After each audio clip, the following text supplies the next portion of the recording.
दोस्तों, रिलायंस पावर की बात करें तो यहाँ पे स्टॉक के अंदर आज भी गिरावट हुई है। स्टॉक लगातार गिर रहा है।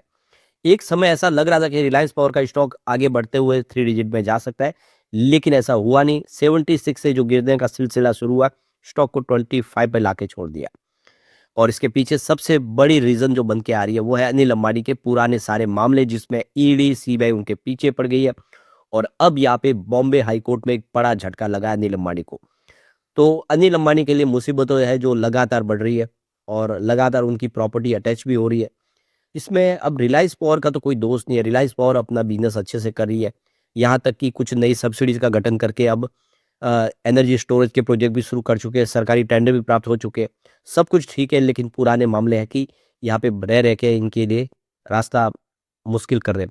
ऐसे में क्या उम्मीद बन रही है? क्या रिलायंस पावर यहाँ से फिर सर्वाइव कर जाएगा या फिर अभी भी भारी गिरावट की संभावना बन रही है? समझेंगे इस वीडियो के माध्यम से और पूरी अपडेट क्या अनिल अंबानी से संबंधित उसको भी समझेंगे। लेकिन फ्रेंड्स, उससे पहले अगर आप पहली बार हमारे चैनल पे आए तो चैनल को सब्सक्राइब कर दीजिए, एक बेल आइकॉन दबा दीजिए ताकि जब भी नया वीडियो बने पहला नोटिफिकेशन आपको मिले। वीडियो पसंद आए तो लाइक से जरूर कीजिए। चलो फ्रेंड्स, वीडियो स्टार्ट करते हैं। मैं हूँ आपका दोस्त एस बी दवे और हमारे अपने चैनल ऑनलाइन कमाई में आपका बहुत बहुत स्वागत है। सबसे पहले रिलायंस पावर के कारोबार की बात करें तो 25.97 पर क्लोजिंग देखने को मिली, जहाँ पे 1.07% की आज गिरावट थी। अब यहाँ पे देख सकते हो कि सुबह शुरुआत तो पॉजिटिव हुई थी, 26.30 पर, क्लोजिंग 26.25 पर थी कल फ्राइडे की। अब आप देखिए इंट्राडे में 26.50 का हाई भी बना, लेकिन बैड न्यूज निकल कर आई। अनिल अंबानी के ऊपर शिकंजा कसा गया, जिसकी वजह से गिरते हुए इसने एक नया फ्रेश लो बना दिया अपना 52 वीक का। 25.54 का आज एक नया लो बन चुका है। ये आप देखें इसका 52 वीक का, यानी लगातार नए लो बन रहे हैं। अब ये स्टॉक तो काफ़ी अच्छा दौड़ चुका है। 76 का इसने हाई बनाया हुआ है, 52 वीक का ये फ्रेश हाई बना था। और कोविड काल के बाद में इसने बहुत बेहतर किया। 2 रुपए का स्टॉक था जो 70 के ऊपर पहुंचते हुए 76 तक चला गया। निवेशकों को काफ़ी सारा फायदा हुआ। लेकिन अब स्थिति यह है कि स्टॉक लगातार नीचे आ रहा है और बहुत ज़्यादा नुकसान हो रहा है। अब कोई अगर 76 के आसपास फंसा होगा तो आप समझ ही सकते हो उसकी रकम तो एक तरह से यहाँ पे पूरी डूबी है। और ये पहली बार नहीं हुआ, इससे पहले भी हो चुका है। आईपीओ के वक्त भी लोग फंस चुके हैं। आईपीओ आप देख सकते हो कि 400-500 का आईपीओ था वो, और गिरते हुए स्टॉक 2 पे आया, तो आप समझ सकते हो कि उस समय भी लोग इस स्टॉक में फंस गए थे। अब यहाँ पे देख सकते हो कि इसने एक नया फ्रेश लो बना दिया है और मई 2008 के अपने लेवल से ये 90% टूट चुका है। तो ये देख सकते हो कि यहाँ पे इसमें आप गिरावट की बात करें तो ये 6 महीनों में ही 44% की भारी गिरावट हो चुकी है। ये बहुत बड़ी दुःख की बात है कि स्टॉक लगातार नीचे जा रहा है। यहाँ पे आप देखिए मई 2008 में 274 की प्राइस थी स्टॉक की। वहाँ से 90% स्टॉक गिर चुका है। आप समझ सकते हो कि यहाँ पे 23 फरवरी को ये 25.55 पर पहुँच गया है। पिछले 3 महीनों में रिलायंस पावर के शेयर में 33% की भारी गिरावट हो चुकी है और इस साल अब तक कंपनी के शेयर में 25% की गिरावट हुई है।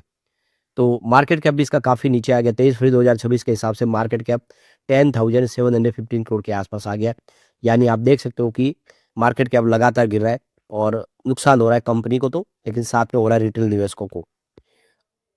अब यहाँ पे देख ही सकते हो कि कंपनी ने 3-5 के रेशियो में बोनस शेयर जारी किया था 2008 में, यानी जिनके पास 5 शेयर थे उनको 3 शेयर बोनस दिया। तो हर 5 शेयर के ऊपर 3 शेयर बाँटने का उद्देश्य ये था कि लिस्टिंग डिस्काउंट में हुई थी। लिस्टिंग के बाद लोगों को नुकसान हुआ। जो प्राइस थी एक हाइप क्रिएट किया गया था, लेकिन वैसा हुआ नहीं। तो अपना जो चेहरा बचाने के लिए फेस सेविंग मोड अपनाते हुए निवेशकों को एक्स्ट्रा शेयर दिए। फिर भी कोई इसकी राहत मिली नहीं। स्टॉक तब से लगातार गिरते ही गया। गिरते-गिरते आप देखिए स्थिति ये हुई कि कौड़ियों के भाव में आ गया। फिलहाल प्रमोटर की होल्डिंग 24.98% है। एक समय ये 9% हुआ करती थी, फिर प्रमोटर ने अपनी होल्डिंग बढ़ाई, लेकिन अभी भी देखें तो यहाँ पे स्थिति कमज़ोर है क्योंकि 75.02% होल्डिंग अकेले जनरल पब्लिक के पास है। तो ये आप पिछले 5 सालों में तो ये बहुत अच्छा दौड़ा भी है। निचले लेवल से देखिए 510% का इसने शानदार रिटर्न दिया है, क्योंकि 4.25 के आसपास प्राइस थी जो 25 तक आ गई है। पर वो निवेशक जो ऊपर फँस गए 76 के आसपास, उनको नुकसान हो रहा है। यहाँ पे कंपनी ने अपने लॉस को कम किया, 40% अपने कहा कंपनी का फिलहाल प्रॉफिट कम हुआ इस बार। तो ये देख लो कि जो नेट प्रॉफिट है कंपनी ने 25 करोड़ बताया, पिछले 1 साल पहले 42 करोड़ के आसपास था, तो 40% की कमी आई है। वैसे रेवेन्यू में हल्की सी बढ़त देखने को मिले 1% के आसपास, जो 1873 करोड़ तक पहुंच गया। पिछले एक साल पहले ये 1853 करोड़ के आसपास था। और देख सकते हो कि यहाँ पे कंपनी का टोटल एक्सपेंस सालाना दर पर देखें तो यहाँ पे कंपनी का 12% घट के 1849 करोड़ के आसपास आया, जो पिछले एक साल पहले 2109 करोड़ के आसपास था।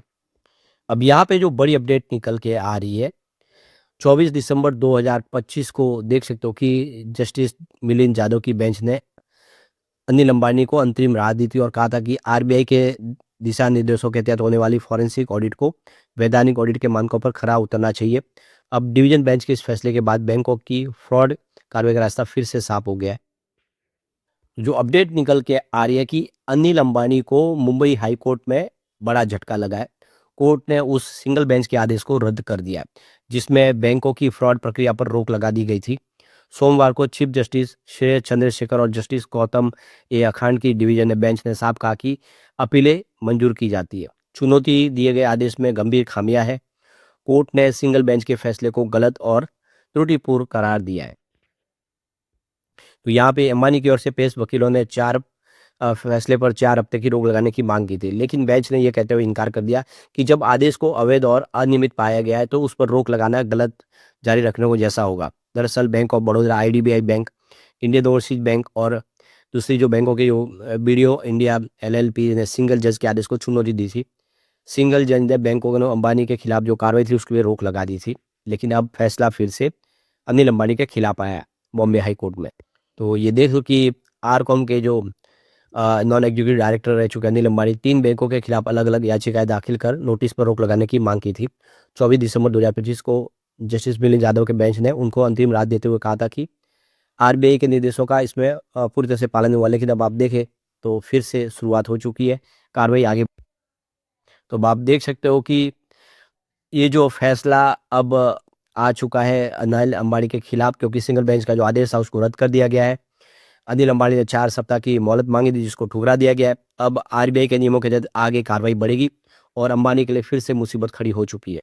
कंपनी के बिजनेस की बात करें तो यहाँ पे सुधार तो हुआ है। देखिए मार्च 2022 में 7,686 करोड़ का कंपनी का देख सकते हो कि रेवेन्यू था, जो मार्च 25 में 8,257 करोड़ तक पहुंचा। बिजनेस बढ़ा है। ऑपरेटिंग प्रॉफिट की बात करें तो देख सकते हो कि मार्च 2022 में -879 करोड़ के आसपास था, निगेटिव था, जो इस बार 25 में 3,047 करोड़ तक पहुंच गया है। बात करें प्रॉफिट की तो मार्च 22 में 914 करोड़ का लॉस था, अब इस समय 2,947 करोड़ का प्रॉफिट हुआ है। तो कंपनी लॉस से प्रॉफिट में ये रेवेन्यू बढ़ा है, ऑपरेटिंग प्रॉफिट बढ़ा है, बिजनेस बिल्कुल पटरी पे है। कंपनी ने नए बिजनेस शुरू कर दिए हैं, लेकिन पुराने मामले प्रॉब्लम दे रहे हैं। जैसे ही कुछ इसमें निपटारा आएगा, ये स्टॉक फिर बेहतर करेगा। कंपनी के अंदर कोई कमी नहीं है, बिजनेस सारे अच्छे हैं और कंपनी अच्छा बिजनेस आगे कर भी रही है। काफ़ी सारे सरकारी टेंडर भी प्राप्त हो रही है। प्रॉब्लम अनिल अंबानी की है, अब देखना होगा क्या रास्ता निकलेगा, लेकिन कुल मिला के इसमें वेट एंड वॉच की स्थिति बनती हुई दिखाई दे रही है। लेकिन फ्रेंड्स, कोई भी इन्वेस्टमेंट करने से पहले अपने फाइनेंशियल एडवाइजर से एडवाइस ले ले या अपना खुद का रिसर्च करें, क्योंकि मैंने वीडियो आपके एजुकेशनल पर्पज के लिए ही बनाया। वीडियो पसंद आए तो लाइक से जरूर कीजिए और चैनल को सब्सक्राइब कर दीजिए। Thank you friends.